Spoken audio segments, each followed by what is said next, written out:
Parti pour les interviews de l'IA de Smartech. Aujourd'hui, autour de la table, la nouvelle génération qui va nous parler de l'intelligence artificielle. Pauline Delavalade, bonjour. Vous êtes experte en IA en data. Vous pilotez aujourd'hui AI Builder Research, qui est le cabinet d'analystes d'AI Builders, qui est un cabinet en fait d'accompagnement des entreprises dans leur transformation numérique pour l'exploration en particulier des nouveaux usages liés à l'intelligence artificielle. On va parler ensemble de l'arrivée de l'IA agentique et de ses agents. Et puis en face de vous, Côme de Marigny. Bonjour Côme. Vous êtes cofondateur de X-Immersion. Je ne sais pas si je prononce... X-Immersion, c'est très bien. Comme vous vouliez, très bien. Qui est une IA générative pour les créateurs de jeux vidéo. Vous allez nous faire découvrir ça. Mais je vous propose qu'on commence à distance avec Dorian et Quentin Honoré, qui sont fondateurs de la chaîne YouTube Experimentara, donc chaîne francophone, qui est dédiée à la découverte et la vulgarisation des outils d'intelligence artificielle. Vous êtes connectés avec nous depuis le Panama, n'est-ce pas ? Exactement. Il est quelle heure en ce moment ? Il est 5h22 actuellement. Désolée pour ça, on est vraiment navrés. Donc, ça m'intéressait d'abord, avant que vous nous parliez de vos travaux, que vous me parliez du Panama en matière de développement de technologie. Qu'est-ce que ça donne ? Sa proximité avec la Silicon Valley, je dis proximité par rapport à nous, depuis Paris.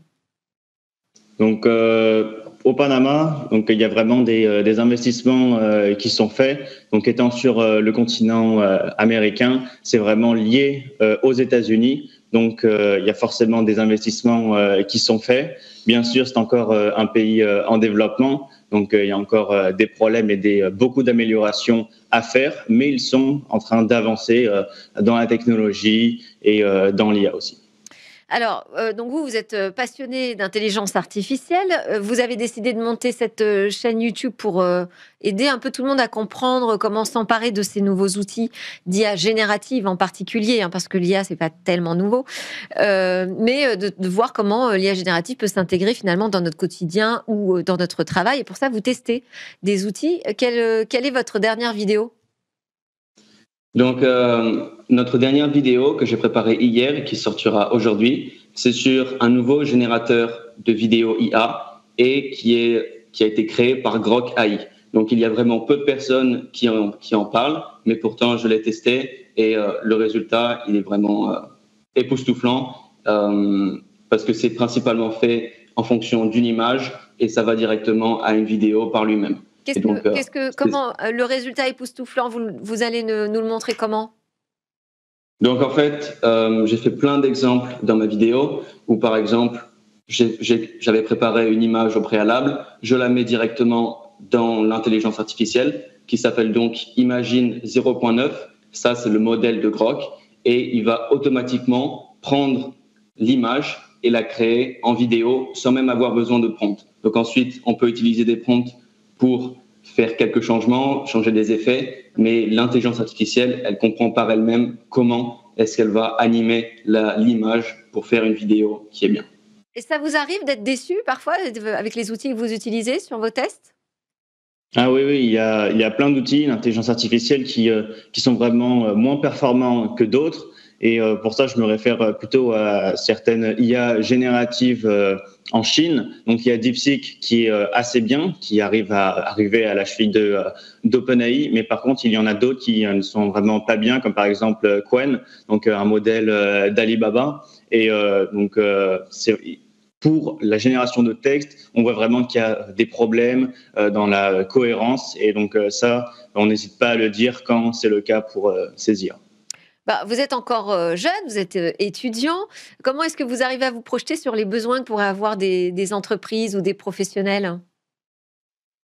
Donc, ce qui est important de savoir, c'est que pour l'instant, les entreprises, l'application à l'IA dans les entreprises, c'est vraiment compliqué, puisque l'intelligence artificielle, c'est vraiment récent, et l'appliquer dans les entreprises, la technologie évolue tous les 3 mois, elle change. On peut passer d'agents à des flux et d'intégrer pour le moment l'intelligence artificielle dans les entreprises, ce serait une cause perdue puisqu'il faudrait la changer, reformer le personnel et donc ça coûterait des milliers d'euros. Donc pour l'instant, il n'y a pas d'intelligence artificielle à appliquer concrètement dans l'IA, mais dans le futur, je pense qu'il y aura un certain type d'intelligence artificielle avec un modèle très précis qui, cette fois-ci, sera possible de l'intégrer dans les entreprises. Mais pour l'instant, nous ne l'avons pas. Vous partagez, Pauline, cette vision ? Pas entièrement, en tout cas pas dans sa globalité. C'est-à-dire que chez AI Builders, donc on accompagne beaucoup de grands groupes français, donc on accompagne justement ces métiers à l'intégration de l'IA dans leur processus et dans leur vie quotidienne, dans leurs tâches au quotidien. Et c'est vrai qu'aujourd'hui, nous, on voit cette adoption, on voit cette forte accélération de l'adoption de l'IA générative dans les processus métiers. Et on observe déjà des forts gains de performance et d'augmentation de la productivité. De l'IA, mais aussi de l'IA générative. Tout à fait. Parce qu'il y a quand même je me demandais s'ils étaient déçus de temps en temps, il y a quand même souvent des effets déceptifs. On peut avoir des effets déceptifs, effectivement. Mais aujourd'hui, on a quand même des modèles de langage qui sont très performants. On va parler d'OpenAI, on va parler d'Anthropic, de Google ou encore de DeepSeek, comme ils ont pu le mentionner. C'est vrai qu'on a aujourd'hui quand même des performances qui sont très acceptable pour des processus métiers. Donc, pour un accompagnement au quotidien, on n'a pas besoin d'avoir une verticale technique forcément trop sévère, on va dire. Et comment vous voyez, Dorian et Quentin, comment vous voyez votre avenir professionnel demain ? Vous imaginez travailler avec ces IA comment vous imaginez que ça puisse transformer votre accès finalement au travail ?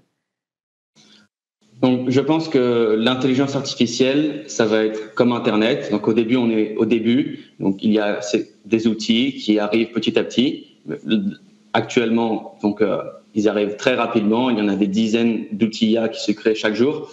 Et je pense que, au fur et à mesure, donc, au fil des années, de plus en plus de personnes vont moins avoir peur de l'IA, ils vont moins être réticents et ils vont vouloir comprendre comment l'utiliser pour augmenter leur productivité. Et au début, ce sera à titre personnel, je pense, et ensuite, ce sera vraiment intégré dans toutes les entreprises une fois que la technologie, elle sera comprise et maîtrisée par tout le monde. Mais déjà, ce qui est important de savoir, c'est que pour le moment, l'application à l'IA au quotidien, donc pour le personnel, elle commence à arriver. Donc, il y a quelques jours, OpenAI a lancé ChatGPT Atlas, donc, qui est un navigateur avec ChatGPT qui est intégré directement. Et ça va permettre, par exemple, de passer des commandes, de réserver des hôtels seulement en mettant un prompt. Ensuite, ChatGPT va pouvoir comparer les hôtels et même on va pouvoir, par exemple, lui donner notre carte bleue des informations et il va pouvoir passer ces commandes pour nous. Donc, on voit qu'on est au début de l'automatisation pour ces tâches, mais qu'elles sont en train de s'améliorer et d'évoluer. Comme ça, c'est le type de profil que vous allez voir arriver, j'imagine, on en voit de plus en plus dans le monde créatif des jeux vidéo. Tout à fait. Avec énormément de maturité déjà en fait sur le sujet de l'IA. Absolument, c'est quelque chose qui est très intéressant et en fait on le voit même déjà chez des étudiants collège, lycée et ensuite études supérieures. Ils sont déjà bercés à l'intelligence artificielle, donc ils sont très performants très vite sur ces outils.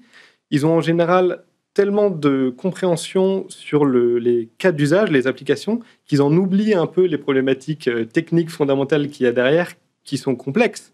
Parce qu'on se parle de maîtrise de données, gérer des prompts, c'est très bien. Mais en fait, créer un système autour, c'est un peu moins magique que mettre 3 mots dans une case et regarder une vidéo qui s'anime toute seule.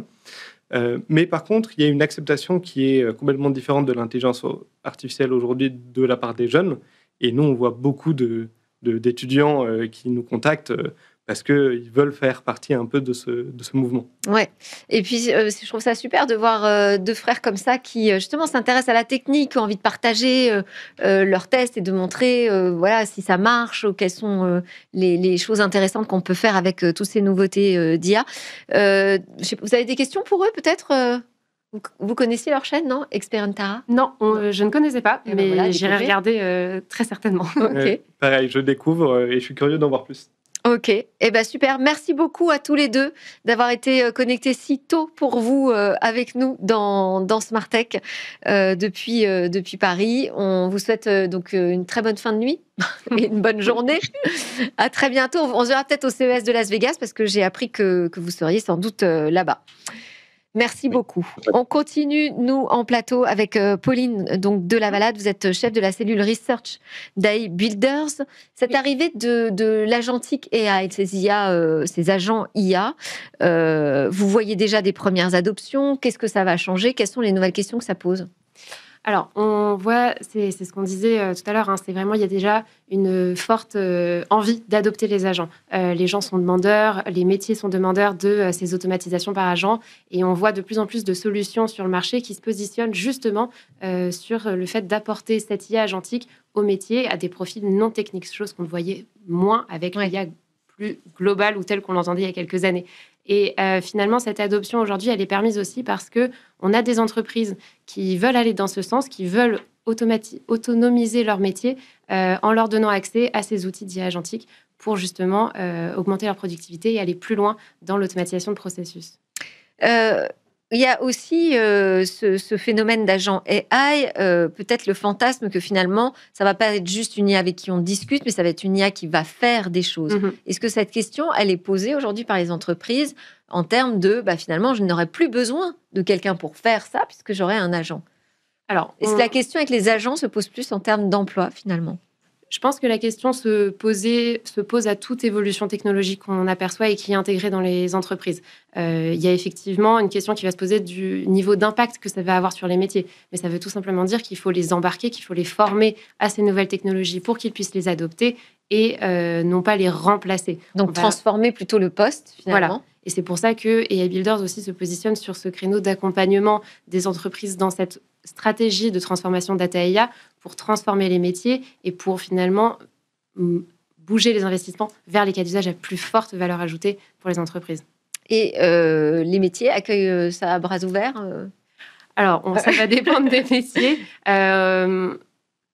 C'est ce qu'on disait tout à l'heure avec typiquement ChatGPT Atlas. On va avoir aujourd'hui des technologies qui sont très orientées B2C. Donc, on va avoir en fait beaucoup de gens qui prennent ces nouvelles technologies dans leur vie personnelle. Et en fait, cette formation presque sur du plus long terme par les utilisateurs se retrouve beaucoup dans les entreprises. Et donc, on a de plus en plus de demandes de la part des métiers et des collaborateurs d'avoir cette IA. Donc, il y a des formations qu'il faut entreprendre, il y a des utilisateurs qu'il faut cibler plus que d'autres, effectivement, mais on a une forte demande. Et il faut aussi démystifier. Complètement. Et puis, l'utilisation dans l'entreprise, c'est pas du tout la même chose qu'à titre personnel. Non. Il y a des niveaux de sécurité, de responsabilité. Comment est-ce qu'on s'assure, quand on est une entreprise, qu'on met en place, finalement, des agents qui vont respecter les règles qu'on s'est fixées, nous, en tant qu'organisation? Oui. Alors, c'est toute la grande question de la gouvernance de l'IA agentique que les grandes entreprises se posent aujourd'hui. C'est comment est-ce que je viens distribuer mes responsabilités au sein de mes métiers et de mes décideurs. Et puis, quels sont les processus qui sont peut-être trop sensibles ou au contraire qui peuvent être automatisés. Et donc, il y a aussi cette cartographie, cette refonte des processus à faire et à accompagner pour justement déployer cette IA agentique de manière responsable et pertinente. Ça veut dire que il n'y a pas de baguette magique, jamais, mais ça veut dire que c'est un processus aussi assez long, finalement, l'intégration des IA dans ces processus internes. C'est de plus en plus rapide. C'est-à-dire en combien de temps? Alors, aujourd'hui, les plateformes qu'on peut observer sur le marché qui proposent ce type de solutions, de produits, vendent des déploiements en général en 1 mois, 2 mois. Parce qu'on a ces solutions qui sont habituées à embarquer des DSI, à embarquer des data office, à embarquer finalement des groupes en général, et qui ont ces clés qui permettent de montrer ces métriques d'utilisation et d'adoption pour justement faciliter ces déploiements. Donc, on est quand même sur des temps d'adoption et de déploiement beaucoup plus courts que ce qu'on pouvait avoir du machine learning, qui nécessitait beaucoup plus de fine-tuning ou en tout cas de personnalisation dans les entreprises. Comme de Marigny, vous êtes cofondateur donc de Xmersion, je l'ai précisé. Vous proposez une suite d'outils d'IA générative pour les industries créatives et plus généralement, plus particulièrement les studios de jeux vidéo. Qu'est-ce qu'ils en font? À quoi ça sert? Alors, il va y avoir beaucoup de choses pour le jeu vidéo qu'on va pouvoir accélérer, et même les industries créatives de manière plus large, parce que par le passé, on a travaillé avec des musées et des expériences immersives, où des visiteurs pouvaient avoir des interactions en temps réel avec donc en l'occurrence c'était avec des personnages de Venise au XVIIIe siècle, et donc poser des questions sur cet univers-là. Mais on va aussi proposer donc des outils pour accélérer la production, pour améliorer la qualité graphique, narrative, visuelle ou même le voice-over de jeux vidéo. Et on va aussi proposer des outils d'intelligence artificielle embarqués directement sur la machine des joueurs, donc pour pouvoir permettre des interactions et des expériences C'est-à-dire quand je télécharge mon film ou quand... ou un jeu. Ou quand je suis connecté à une plateforme, mon jeu, pardon, oui. Alors, je suis connecté à une plateforme, qu'est-ce qui va se passer ? Je peux interagir en temps réel avec un personnage. Donc, un des exemples qu'on a... Un personnage, pas un chatbot à côté dans l'espace de discussion. Alors, justement, ça devient une expérience immersive. Un des exemples qu'on a, c'est avec une boîte avec qui on travaille, qui développe un jeu où on est un négociateur de la police, du FBI, peu importe, et on doit négocier verbalement avec un preneur d'otages. D'accord. Et donc là, on n'a plus des options à sélectionner, on n'a plus des choix de jeux à faire, on doit parler. Et on doit utiliser sa voix et parler avec quelqu'un qui n'est vraiment pas, on va dire, logique. C'est un preneur d'otage, donc c'est quelqu'un qui a beaucoup d'émotions, qui réagit très fort. Et donc là, c'est nous qui sommes face à notre propre humanité. Comment est-ce qu'on réagit sur ce genre d'expérience ? Mais donc là, ça se fait en langage naturel ?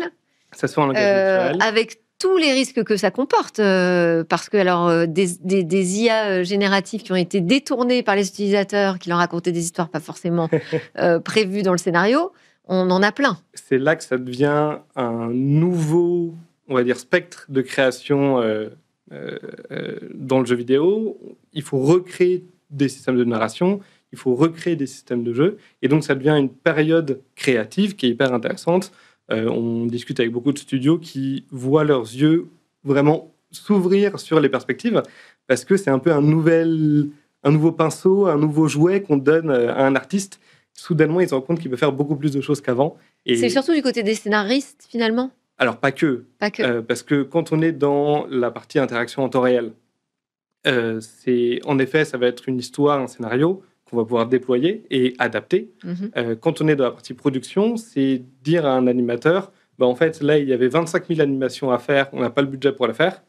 Soudainement, avec l'IA, on a le budget pour le faire parce que ça coûte 150 fois moins cher. Donc maintenant, la qualité de mon jeu augmente et mon animateur va pouvoir s'amuser beaucoup plus sur la partie créative qui va donner un peu une patte, une âme à un jeu. Mais c'était déjà le cas. Aujourd'hui, chaque jeu a sa patte.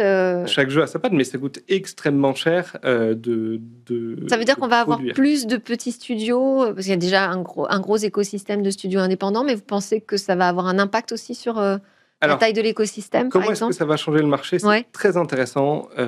Difficile de prévoir exactement ce qui va se passer, c'est sûr, mais on sait que atteindre un certain niveau de qualité va devenir plus facile, plus rapide et moins cher. Oui. Et donc, évidemment, on va voir une progression globale des petits studios, mais ça veut dire que ça va aussi mettre la pression à tous les studios qui sont au-dessus, qui, eux, brassent des centaines de millions de budget pour produire des jeux. Par exemple, GTA 6, qui est la grosse sortie annoncée l'année prochaine, je crois que les budgets estimés, c'est environ 2 milliards de dollars. Donc, on se parle quand même sur des mannes financières énormes. Donc, c'est dans l'IA, on en entend tellement des milliards. Oui. Mais ça va mettre une pression supplémentaire sur ces acteurs-là, pousser la créativité un peu plus loin. Et je pense que c'est ça qui va être intéressant. Vous avez des questions sur le domaine du jeu vidéo ? J'ai une question, et je pense que c'est une question qu'on retrouve un peu dans les entreprises aussi. C'est la question des hallucinations. Donc, les IA qui viennent inventer des dialogues. Alors, si c'est utilisé dans vos jeux aujourd'hui, comment est-ce que finalement vous abordez ces problématiques-là ? Et est-ce que finalement on fait la même chose côté entreprise ? Alors, c'est une excellente question parce que c'est compliqué. L'avantage d'être dans un jeu vidéo, c'est que l'hallucination a moins d'impact. Si jamais il y a un problème, la seule chose que le joueur va avoir, c'est une incohérence sur l'histoire. Mais c'est pas, par exemple, j'ai donné les mauvaises spécifications d'un outil technique et donc ma production va être complètement déraillée derrière. Donc l'impact des hallucinations est plus faible. Après, on peut créer, et j'imagine que c'est pareil dans le cadre professionnel, on en fait un petit peu, donc on le voit aussi, il y a tout un tas de systèmes qu'on peut mettre en place pour limiter les hallucinations, limiter on va dire, les choses que l'IA va inventer et être beaucoup plus proche de la source qu'on donne à cette IA quand on la réentraîne ou quand on la prompte. Dans l'entreprise, ça va être quoi ? Le RAG, c'est ça, en fait, d'entraîner les IA avec ses propres données ? Alors, dans l'entreprise, on va avoir effectivement déjà limité les sources de données auxquelles le modèle d'IA générative a accès. Donc, effectivement, la constitution d'un RAG, donc d'une base de données sécurisée, mise à disposition du LLM.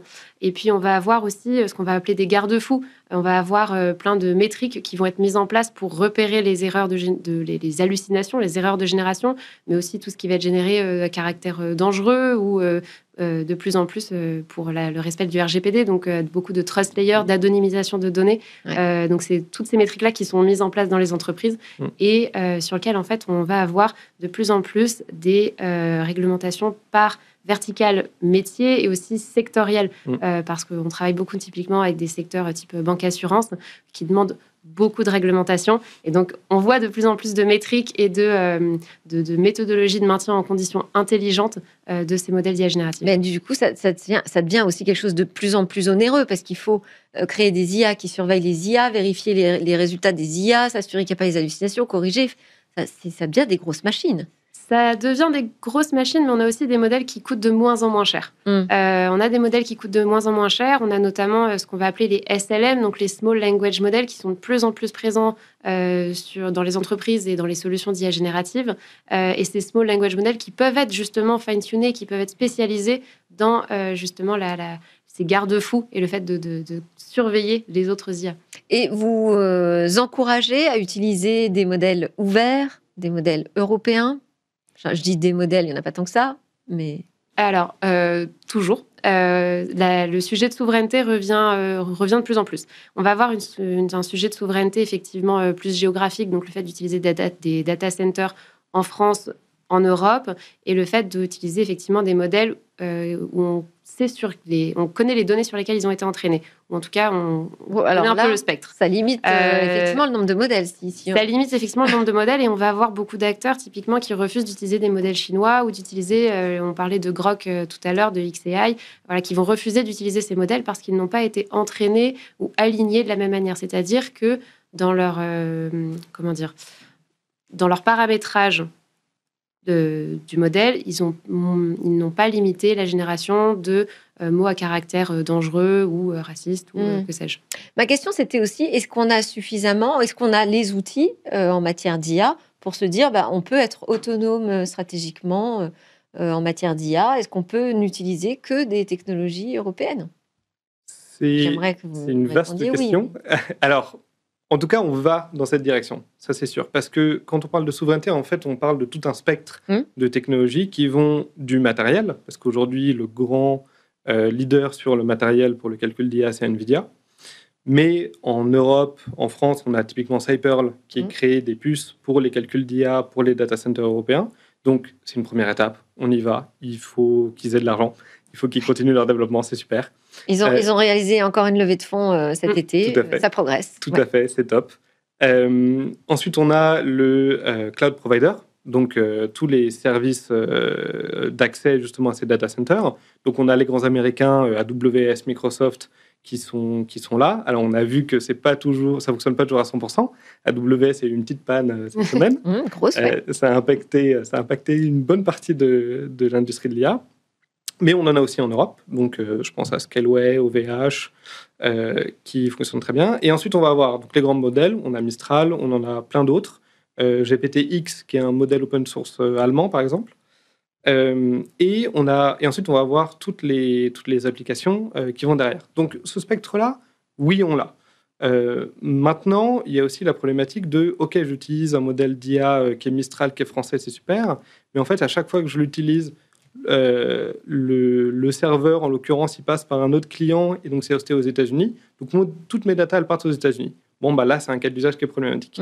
L'avantage, et on le mentionnait tout à l'heure avec les SLM, l'avantage de ces modèles-là, c'est que souvent, ils sont assez petits et suffisamment optimisables pour ne plus avoir besoin de passer par des data centers, mais passer directement sur donc, du calcul de l'inférence locale, le faire directement sur, alors dans notre cas, la machine des joueurs, mais ça peut être sur les employés dans une entreprise, faire tout le calcul en interne. Et donc là, on supprime les coûts d'inférence, on supprime les coûts et la pression sur la bande passante Internet, sur tout le réseau, et il n'y a aucune data qui sort, donc c'est hyper sécurisé. Comment est-ce que vous faites, vous proposez des outils pour générer des créations. Je ne voulais pas dire création, mais j'arrive pas à trouver un autre mot.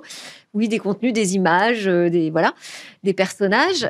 Comment est-ce que vous faites pour gérer justement ce problème de propriété artistique, pour éviter que tous les studios finalement ne finissent par reproduire les mêmes codes d'image, on va dire? Alors, c'est une grande problématique, la propriété intellectuelle, en particulier dans le jeu vidéo, parce que c'est et même dans les industries créatives au global, parce que c'est le produit en lui-même. C'est dans la partie professionnelle, l'IA va aider à produire quelque chose, alors que là, c'est la production qui est ce qu'on vend directement. Donc, il y a la spécificité et la propriété intellectuelle est hyper importante là-dedans. La manière dont nous, on fonctionne, c'est on va réentraîner des modèles pour chacun de nos clients sur leurs données, leur identité graphique, leur narration, leur histoire, leur monde. Et il n'y a qu'eux qui ont accès à ces données-là. Donc, il faut quelque chose qui est très spécifique et qui souvent même met en exergue leur propre spécificité créative. L'autre problématique qu'il y a à ça, c'est dans ce marché-là, on a des gros soucis d'éthique parce qu'on voit beaucoup de modèles qui sortent, qui sont entraînés sur des datas qui appartiennent à des artistes. Donc, on l'a vu avec Midjourney, avec un modèle chinois qui est sorti très récemment, la Huan, qui fait des mondes en 3D qui sont entraînés sur tous les jeux AAA qui sont sortis de ces 15 dernières années. Évidemment, ça pose un problème. Exactement, ils n'ont pas les droits de le faire et pourtant ils le font. Et donc, toute cette partie d'éthique est très problématique. Nous, on a mis en place tout un tas de chartes éthiques pour trouver des solutions à ces problèmes-là et trouver un moyen de créer des modèles qui soient pertinents et pour les studios et pour les artistes, et essayer de trouver un entre-deux. Et ça, c'est aussi une façon d'exister en termes d'écosystème européen, c'est de se positionner sur ces sujets justement d'éthique. Moi, j'aurais aimé qu'on termine par un petit quiz vocabulaire, parce que alors, quand on a préparé l'émission, j'ai découvert le self-AI, le Agentic Process Automation, APA. Qu'est-ce qu'il y a encore? Tout ce jargon, qu'est-ce qui se passe? Ah oui, ça c'est mes mots. Oui. Alors, qu'est-ce que j'ai trouvé d'autre de très bizarre? Le AFA, le RPA. Alors, self-AI, ça va être comment dire? Alors, c'est ce concept. Alors, c'est pas vraiment un concept, mais le self-AI, c'est le fait de vouloir donner à l'utilisateur les capacités pour construire son propre agent IA ou son propre assistant. Donc nous, on le voit dans les entreprises parce qu'on a justement cette tendance qui se crée des data office qui ont adressé des cas d'usage ces dernières années, mais qui aujourd'hui, devant la pléthore de cas d'usage à réaliser encore, donnent accès finalement à leurs collaborateurs, ces outils d'IA pour créer leurs propres assistants. Donc c'est cette notion finalement de self, la personne soi-même, on peut créer son propre assistant IA. Merci beaucoup. On n'aura pas le temps de parler des autres. On fera ça une prochaine fois. Pauline de la Valade était avec nous, chef de la cellule Research d'EA Builders. Côme de Marigny était avec nous également, cofondateur de Xmersion. Puis on remercie encore Dorian et Quentin Honoré qui étaient connectés de la chaîne YouTube Experentara. C'était Smart Tech. Merci à vous de nous suivre sur la chaîne Bismart. On se retrouve très bientôt. Excellente journée à tous.